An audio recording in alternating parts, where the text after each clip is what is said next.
somewhere in the swamps of Jersey as well as up in New York. We had a big week around here. My wife's donor, the man who saved her life twice, is coming from Germany later on in the week for Ravens and Steelers. And the Ravens and the Steelers both took the weekend off. Luke Jones and I did similarly, but there's never really a weekend off when you're watching college football. Luke, I got engrossed on Saturday afternoon in a Washington-Utah college football game. I think I have a problem. I saw a little bit of that one. I was out having a little bit of early dinner with my brother, and saw a little bit of that one. But yeah, it's kind of nice. I couldn't help but notice throughout the day on Sunday on my Facebook and on Twitter how many Ravens fans were commenting on it being a stress-free Sunday, and I think that's it was something that.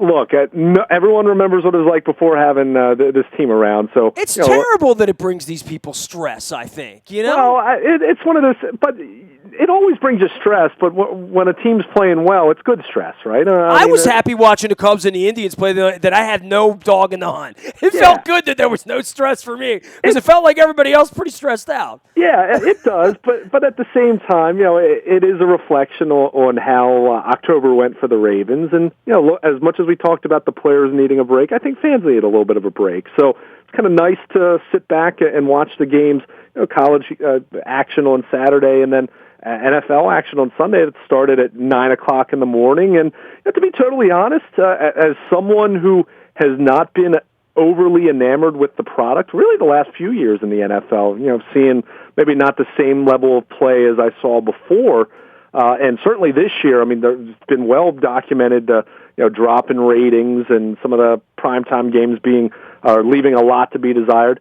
I thought Sunday brought some pretty darn good action, and I have to say I came away from the weekend pretty darn entertained. And even the tie in London, I thought that was a pretty entertaining game until it got ugly in overtime with no one able to make a kick or anything like that. But overall, I think we saw some interesting things and some good football over the course of Week 8. Where do you put the Ravens in the middle of this? Because that's always the perspective for me. Is to say, I'm looking at the standings right now, and look, we're all willing to say New England's the best team for now. Sure. I think it's all very obvious that the Raiders are pretty good at what they do. The Broncos are pretty good at what they do. But the rest of this is a mismatch or a mismatch of stuff. I would say the Steelers losing this week, you would have the Ravens at 4-4, the Steelers at 4-4, and the best the Bengals could be is 4-4-1. They're off this week, so it's mediocre. There's a lot of mediocre going on, and even amongst the good teams. And I felt like, watching the Falcons play on Sunday, I felt like, they're a pretty good team. I felt like the Seahawks could be a good team, and they wind up getting beat by New Orleans. There's going to be a lot of 10-6 in the playoffs this year, and 9-7, and a whole very little of 13-3 and 14-2. I don't see much of that happening this year. Yeah, well, I mean, literally, you only have 3 teams remaining that only have 1 loss. So it's going to be, and we'll see how Minnesota does in that regard, but. I think it's clear that what you just said. I mean, New England's the class of the AFC. You can make an argument they're the class of the NFL. And the Ravens will have their chance 5 weeks from now against them, right? We get to play them. Yeah, I mean, I don't think the Ravens should be, chomping at the bit to get. But I don't know what the measurement is. If you're not the best team, you don't play in the Super Bowl. That's why you go measure these things. But they need to get better to the point where they are worthy of even having that measuring stick. At this point, you got to win some games.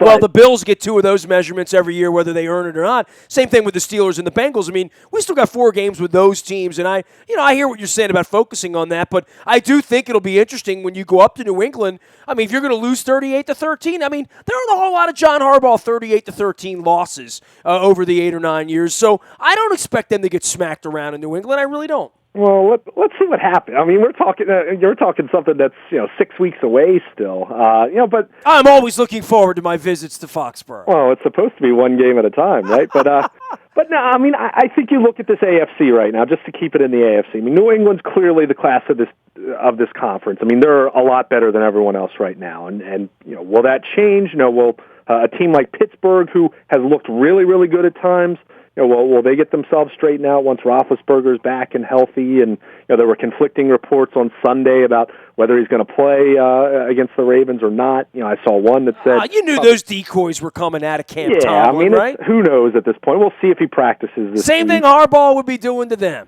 Yeah, exactly. But beyond New England looking like the class of the AFC, that AFC West is really good. Oakland, even though they don't blow teams away, they're 5-0 on the road. They've won games in the Eastern Time Zone, and we know how big that narrative has been for any West Coast team.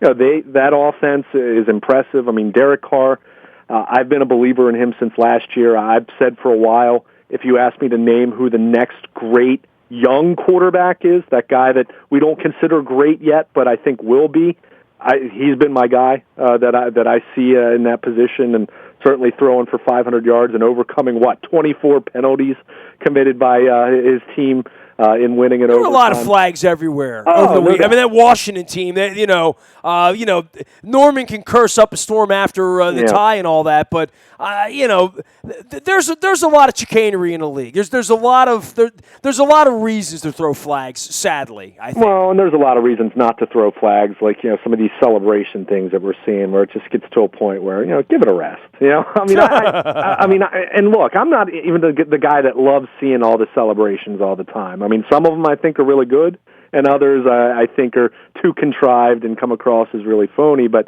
when we're throwing flags on this stuff, but then at the same time the NFL is marketing that stuff and putting out tweets about that, I have a problem with that. That's really a double standard. But getting back to the AFC West, I mean, you have Oakland, Denver taking care of business, and they've gone through some weird things here with Kubiak missing a game and Wade Phillips carted off in what was a really scary scene with him, although sounds like he's okay, so good to see that.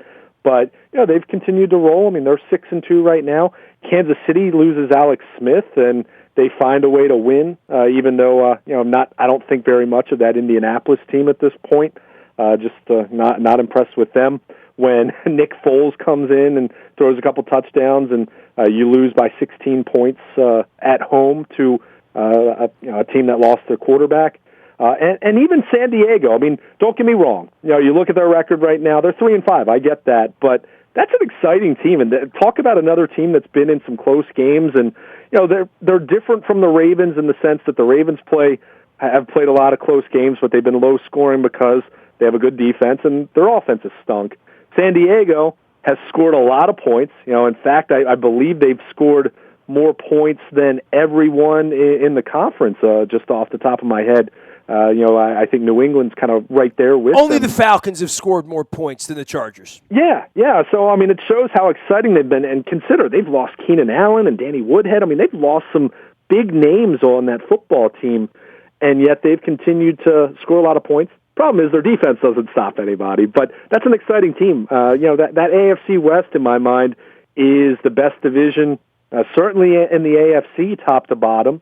I think give the NFC East some semblance of credit. I mean, I think Dallas has been a great story. Philadelphia's had a couple hiccups here, but I still think they're a pretty decent team. Certainly, they could have won that game Sunday night, right? I mean, we're talking about the Eagles and the Cowboys. That was a great. I mean, it's a shame there was so much. I mean, the Caps were playing. I know, you had right? a great baseball game, and you had the best football game we've had on in a while, and it was a good game too, coming down to the wire. But I mean, the Eagles are a pretty good football team. I mean, they play defense better than anyone, and I know in the end it was their defense that let them down, but probably because they had bad field position late in the game as well. But that was a representative effort from the Philadelphia Eagles to get out of Dallas and play like that. It was. And you mentioned, I mean, so everyone's talked about Carson Wentz, and I get it. I mean, he certainly has played very, very well for a rookie, better than anyone would have expected. But, that defense has been the biggest reason why they are 4-3 right now, which, they've lost a couple games here recently and maybe haven't had the same magic that they had back in September, but, still a team that looks good, and certainly they're tied with Washington and the Giants. I'd take the Eagles over those two teams right now. If you're asking me to rank those three teams tied for second place in the NFC East, but I think it is really interesting. I mean, we're basically at the midway point now. I mean, most teams have either had their bye or are going into their bye next week or two. But, there's really, New England looks like that elite team. I give Dallas a ton of credit for what they've been able to do, especially with a rookie quarterback, rookie running back. I mean, it's been a great story, and will continue to be as Tony Romo gets closer and closer to being healthy and ready to play, and see how that plays out. And the Vikings have been a great story as well. But beyond that, you're right. You mentioned Atlanta. I think that's a great example. That's a team that the eyeball test, they've looked pretty good overall. And certainly got a big win over Green Bay in what was a really good game on Sunday. I think they're the best team in that division, right? Yeah. I think the Falcons that. are going to come out of that division. I know the Panthers think they've awakened a little bit. Yeah, I mean, the Saints don't play a lick of defense at all. We know that. I thought that was an impressive victory by the Falcons. They impressed me more than anyone else on Sunday, on a day where I just sat around and watched Red Zone and sort of surfed around a little bit. I found myself rooting for the Falcons. Yeah, I give them a lot of credit. On the flip side, Green Bay was missing a heck of a lot. I mean, we've talked about some of the Ravens injuries. They had a Ravens-esque kind of injury report that they were dealing with this weekend, and they very, very nearly pulled off the road win. So, those are two teams. Green Bay 4-3 right now, Atlanta 5-3. So, from a record standpoint, you kind of think, okay, well, that's okay. It's nothing special. It's certainly not standing out, but those are two teams that showed me something in that football game. I was really impressed with what I saw. I mean, Green Bay, they've just been complete. Their backfield, even Ty Montgomery, the converted receiver who had kind of been their pseudo running back the last couple games, he missed that game with an illness. So they've dealt with a lot, but those are two teams that that was a really entertaining football game, and two teams that if you're looking right now in the NFC, it's hard to trust the Cowboys still, right? I mean, they're 6-1. Give them a ton of credit. Don't get me wrong, but a rookie quarterback. I mean, it's tough to really trust a team like that. Minnesota, it's tough to trust Sam Bradford, no matter how good that defense is. So, by the way, I've trusted Seattle and Arizona on reputation. They both look like they kind of stink. I mean, Seattle can't score. Arizona, has played poorly more than they've played well this year. They're a heartbeat away from being 3-5 themselves. Those two teams, my wife and I were watching football at Sunday. Man, they really tumbled. I think highly of those two programs. Those are two programs that are going to struggle to get 9 wins for me. Yeah, I mean, I think I'm a little higher on Seattle. I mean, clearly they lost to New Orleans, who is still capable of scoring some points. So, the big thing with the Seahawks, Russell Wilson, remember, got banged up about a month ago. He hasn't been right. He's not running. He's staying in the pocket more. That's not his game. I mean, they don't have the same O-line. They don't have the same running game. Yeah. They don't have Marshawn Lynch. Things have changed there. They have, but at the same time, they weren't that far away from winning on Sunday, and they would have been 5-1-1. I mean, they had that weird game with Arizona last week. The tie. I mean, a defensive struggle, offensive ineptitude, whatever you want to call it. I mean, they're still 4-2-1. That's a team I still believe in. Maybe not to the level I did a couple years ago, but I still think it's pretty good. But Arizona, I'm not overly impressed with. Some of these other teams that we've talked about over the last couple of years. I mean, Carolina, I'm not buying them winning on Sunday and that they're fixed. I mean, Cam Newton had a nice hat, though. I will say that. Yeah, lovely hat. No doubt. It was interesting. The shoes were very interesting from Cam Newton post game. The post game press conferences have become a whole their own little animal because of guys like him and Josh Norman, right? Yeah, I mean, Richard Sherman talked about the officiating. I mean, Cam was interesting. I mean, I think so much of it still stems back to how he was, how he was hit in that opener and how little anything was called. And he had a legitimate beef, and I think he's still stewing, recovering, not really getting over that, and the fact that his team got off to a 1-5 start. But, they got to win. Good for them. I mean, they're 2-5 now. I mean, about the only saving grace, I guess, is, you do look at the rest of that conference. Other than the division leaders, I mean, you look at everyone else, it's a bunch of 4-3s and 4-4s and 3-4s, kind of across the board in that conference. So, if Carolina can win, go on a run and win 4 of their next 5, they might have a chance maybe. But, overall, you look in that NFC, there's a few teams here and there that look okay, a few teams here and there that look solid, but even those teams, with the one-loss teams, Dallas and Minnesota, I'm not convinced that either of those teams are going to be 13-3 when the smoke clears at the end of the season. Luke Jones joining us here. He'll be on the backfields in Owings Mills all week. I will join him for all things Ravens and Steelers on Sunday. What say you, Luke? This is really a week about the injury report. The WNST Tech Service brought to you by Coons Ford of Security Boulevard, correct? Yeah, I mean, it's just, we'll have to see. I mean, it was good to see Marshall Yanda back on the practice field. It was good to see Terrell Suggs back on the practice field. John Harbaugh said on Wednesday, which was the last day before players broke up, and we had media access for the final time last week, that they feel good about everyone's chance of playing against Pittsburgh. We'll see about that. I'm not so sure about Elvis Dumervil. We'll see about him. Clearly, he's someone who needs to get on the practice field. I mean, he's not going to be someone who misses more time and just shows up on Sunday to play. I mean, it's got to show that foot, that ankle is sound. But beyond him, I think there's a really good, reasonable chance for everyone else to be back out there. Now, how effective Terrell Suggs is going to be with the torn biceps, we'll see. I think it's going to be really difficult for him to be effective at 85% or 90% or whatever he might be. Steve Smith coming back from the ankle, you would think with him missing 2 games and really missing close to 3 full games. Remember, he left at the end of the first quarter of that Washington game when he turned his ankle. So you would hope that they were just being extra cautious with him and that he's close to 100%, but got to see him back on the practice field. Ronnie Stanley, so much mystery there with the foot. So they have been really cautious with him, considering he practiced at least on a limited basis the last couple weeks.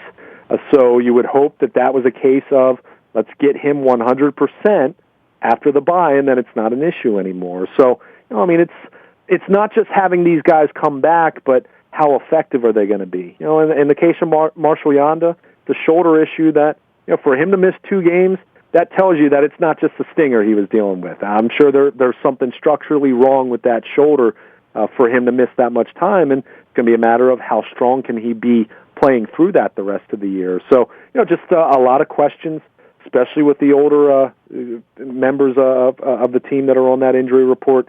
Devin Hester, someone who's come up a lot. You wonder if maybe this Sunday's game is his last chance. If he can't stay healthy, if he can't prove to be effective, you wonder if they decide to make a change there. So, it really is so much about the injury report, and then on top of that, Marty Morningwig having this bye week to try to fine-tune some things, try to install some things, add some wrinkles, kind of put his own fingerprints on this offense that did not work under Mark Trestman. And let's face it, hasn't really worked in the 2 games where it's been kind of a baptism by fire with Morningwig thrown into this position as promoted to play caller and coordinator. So, what can they do? What exactly is this team made of? Or are they going to come out and is there going to be more of the same, or are they going to get healthier and play at a higher level? I think the point you made about the AFC in general, this division's pretty wide open. I think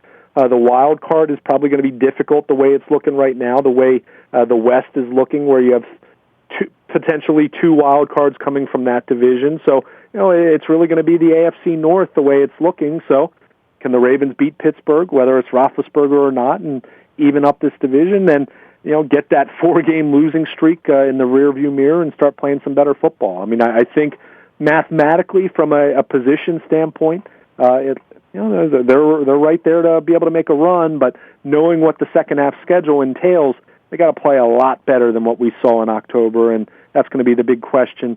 1, get healthy.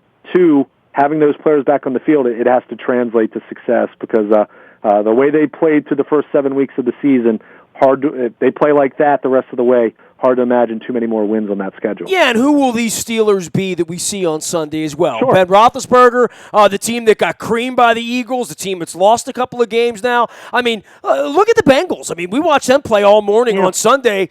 There's nothing special happening here. I mean, that Steelers and Bengals team that's always lurking out there that's going to be 13-3 or whatever, we're not seeing that team emerge right now. And, the Ravens have a part to be in this with a home game that they're expected to win against the Steelers if they're going to be a playoff team. This is a huge week around here. Oh, this is a big game. There's no doubt about it. I mean, I still think Pittsburgh, just because they have the superstars at the top of their roster that are better than anything the Ravens have to offer. I mean, the trio of a healthy Roethlisberger, which that's a big if right now, and we'll see if he gets back on the field and stays healthy, and that's always an issue with him. But with Antonio Brown and Le'Veon Bell, I mean, they have as the top 3-4 players on their roster. You'll take that against anyone else in football, just about. But beyond those top players, the rest of their roster looks very average, and I think that defense still looks very, very, un-Steelers-like, so to speak, which has kind of been the narrative of the last few years, quite frankly. Especially on the back end, right? Yeah, and then you mentioned Cincinnati. I mean, it helps that they have Tyler Eifert back. I think that's certainly, and you saw that on Sunday against Washington. But that's still a team that they're still feeling the effects of losing Marvin Jones and Mohamed Sanu, and losing a couple other players here and there, and some other guys getting a little bit older. And that's not a bad Cincinnati team, but they don't have the same polish and feel of the upside that they had the last couple years. I mean, do I think they could still make a run? Maybe, but I don't feel nearly as good about them as I would in saying I think Pittsburgh can still be a team that plays at an extremely high level. I mean, Andy Dalton will do some great things, and then he'll throw the pick that he did on Sunday, and just do something that is just mind-numbing. And, the Bengals, some bad penalties at some bad times. I mean, the Bengals are still going to Bengal, and they proved that in the postseason this past January. So, that's a team that I still think is decent, but as far as, ranking them above the Ravens or vice versa, there are two teams that, they're separated by a tie right now in the AFC North. And you know what? Based on what I've seen of them and based on what I've seen of the Ravens, it sounds about right, quite frankly. So, we'll see. And certainly Sunday is going to be really big for the Ravens. Whether they're getting Roethlisberger or a less than 100% Roethlisberger on the field, or no Roethlisberger, maybe it's Landry Jones. This is an opportunity for them to, kind of show that, they're not the team they were in October, and they are a team that's worthy of playoff consideration. And this one isn't must-win, I guess, mathematically speaking, but from a psyche standpoint, I mean, you can't come out of the bye and lose a fifth straight game and have it be to the team that's first place in the division and fall 2 games behind. I mean, that's not an acceptable scenario if this team's going to be a serious playoff contender. It's just not. He is Luke Jones. He'll be on the backfields at Owings Mills all week long. We'll be talking NFL all week as the Pittsburgh Steelers come to town this week. Anything you miss here, you can find in the Buy a Toyota Audio Vault 24 hours a day from anywhere in the world on your mobile device by downloading the TuneIn Radio app. Our morning newspaper ships to your email inbox at 7 a.m. each and every morning. That is powered up by Planet Fitness and PlanetFitness.com. It's still $10 a month to get in the best shape of your life there. And if there's any breaking news this week, injury reports, if the Orioles hire a pitching coach, you'll get it first on the WNST text service. That is brought to you by Coons Ford of Security Boulevard, and Dennis will be here to drive you home on Thursday from 3 until 5. For me, Nasty at WNST.net reaches me. We're throwing a huge party 2 weeks from Saturday night on November the 12th. My wife's donor, that's the man who saved her life twice on the bone marrow registry, is coming to America for the first time on Saturday. Going to be at the Ravens game on Sunday, and of course, again, next Thursday as well. We're going to be in town all week, and we're throwing a big party on the 12th. We'd love to see you there for that. You could email me, nasty at WNST.net. Also, Facebook, Twitter, LinkedIn, Snapchat, Instagram, streaming live on Facebook Live, as well as our YouTube WNSTV channel. We are WNST.net, AM 1570, and WNST Towson, Baltimore, and we never stop talking Baltimore sports.